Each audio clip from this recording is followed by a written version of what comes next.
ෘතිවන පෙතිනෙවිදින් සුමුෝයා නිතිමියුරති වෙන නදලමුයෝයා සිතිවිලි නැතිරු විලස මුෝයා තැතිනෝගා නිතිමිනි සුන්සමුෝයා ෘතිවන පෙතිනෙවිදින් සුමුෝයා. ඔතන පුතේ ලස්සන භාෂා අලංකාරයක් තියෙනවා. භාෂාවේ ව්‍යක්තභාවය පෙන්නලා තියෙනවා වැත්තෑවේ හිමියෝ උතනදී. ෘතිවන පෙතිනෙවිදින් සුමුෝයා. ෘති කියන්නේ පුතේ කැමැති. ලියාගන්න ෘති කියන්නේ කැමැති. සුමුෝයා ඔන්න O level ප්‍රශ්නයකට ඇවිල්ලා තියෙනවා මං ගිය සතියේ පෙන්නවා පුතාලට. සුමුෝයා කියන එකේ තේරුම අහලා තිබ්බ O level ප්‍රශ්නයකට. මට අවුරුද්ද මතක නෑ. සුමුෝයා කියන්නේ පුතේ සමූහ වශයෙන්. ලියාගන්න සුමුෝයා කියන්නේ සමූහ වශයෙන්.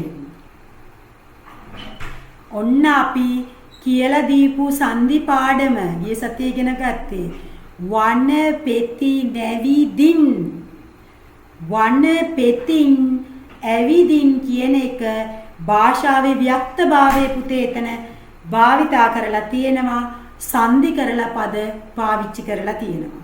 අන්න ඒක ඔයගලන්ට විශේෂ. දැන් සංදි පාඩම දන්නවා. කොහොමද පුතේ මේක සංදි වෙලා තියෙන්නේ?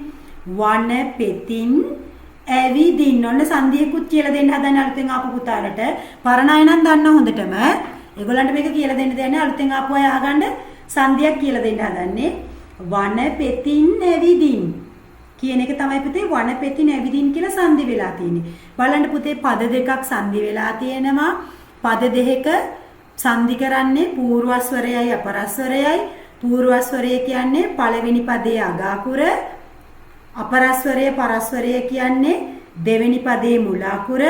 එතකොට පළවෙනි පදයේ අග අකුර ඒ කියන්නේ පූර්වස්වරයේ හල් අකුරක් තියෙනවා නම් පරස්වරය ඒ කියන්නේ දෙවෙනි පදයේ මුල් අකුර ස්වරයක් නම් තියෙන්නේ.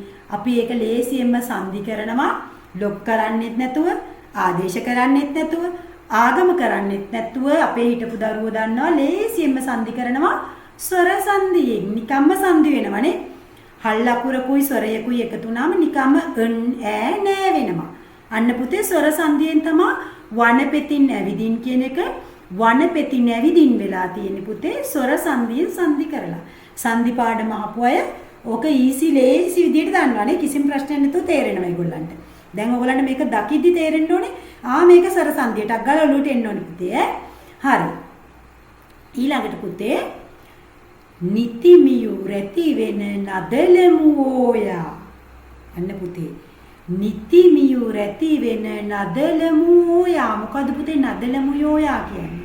පුතේ මේක සමහර මන් දන්නේ එහෙම ප්‍රසිද්ධියම උගන්වනවා සමහර අය.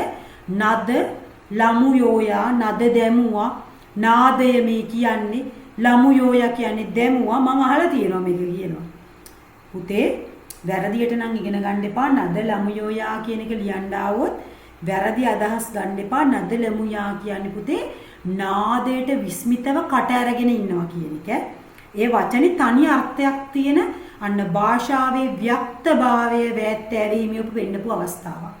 කොහේ හරි ලියාගන්න භාෂාවේ ව්‍යක්තභාවය කියලා ඔක ඉස්සරහින්. නද ලමුයෝයා කියන තනි වචනකින් කියලා තියෙනවා නාදයට විස්මිතව කට ඇරගෙන සිටීම කියන සම්පූර්ණ වාක්‍යයම තනි වචනයකට කැටි කරලා අරගෙන තියෙනවා වැත්තෑවීම. නද ලමුයෝයා කියන්නේ මේ නාදයක් ගැන කියන එකක් නෙමෙයි. නාදයට විස්මිතව මේ නද කොහෙටවත් දැම්මා කියන්නේ නෙමෙයි. නාදයට විස්මිතව කට ඇරගෙන හිටියා කියන තමයි නද ලමුයෝයා කියන්නේ. සිතිවිලි නැතිරු විලස නිතිමියු රැති වෙන නදලමුෝයා. නිති නිරන්තරයෙන්ම මිහිරි වෙච්ච මියු රැති. අන්න එතනක් තියෙනවා සංදියක්. මියුරු ඇති මියු රැති වෙනවා. එතෙන්දී අපි මියුර් ඌ කියලා ගන්නවා. ඇති තියෙනවා සංදි දන්නවා දැන් අපේ පුතාලා. එතකොට පළවෙනි පදයේ තියෙන පූර්වස්වරය තමයි ලොප් කරලා මියුර් ඇති කියලා ගන්නෙනේ. එතකොට ඒක පූර්වස්වර ලෝප සංදිය. ගිය සතියේ මිහිරි නිරන්තරයෙන් මිහිරි වෙච්ච මේ වීණා නාදයට විශ්මිතව කට ඇරගෙන ඉන්නවා. කවුද මෙහෙම ඉන්නේ? සිතිවිලි නැති රූ විලස මෝයා. රූ කියන්නේ පුතේ රූප. සිතිවිල්ලක් නැති රූපයක් වගේ මෝ තමයි පුතේ මේ හිටියේ. විලස. රූ විලස රූ වගේ. අන්න පුතේ එතන ලස්සන මාක් කරගන්න. ලස්සන උපමාවක් යොදලා තියෙනවා. විලස දාලා තියෙනවානේ. රූ විලස සිතිවිලි නැති රූ විලස මෝයා. මෝ සිතිවිලි නැති රූප වගේලු. වැත්තේවේ හිමියෝ භාෂාවේ වික්තභාවයේ පෙන්වන්න ලස්සන උපමාවක් මේ පදයෙන් යොදාගෙන තියෙනවා කියලා ඔයාලට කියන්න පුළුවන්. තැති නොගනිති මිනිසුන් සමුෝයා. තැති නොගනිති කියන්නේ බිය නොවේති. සමුෝයා කියන්නේ හමුවේදී පුතේ සුමුෝයා සමුෝයා පටලව ගන්න එපා. වෙනම මාක් එකක් දාලා තියාගන්න. සුමුෝයා කියන්නේ සමූහ වශයෙන්, සමුෝයා කියන්නේ හමුවේදී. ඔය වචන දෙක පටලව ගන්න එපා. විභාගෙදී ඔය තේරුම් අහනවා.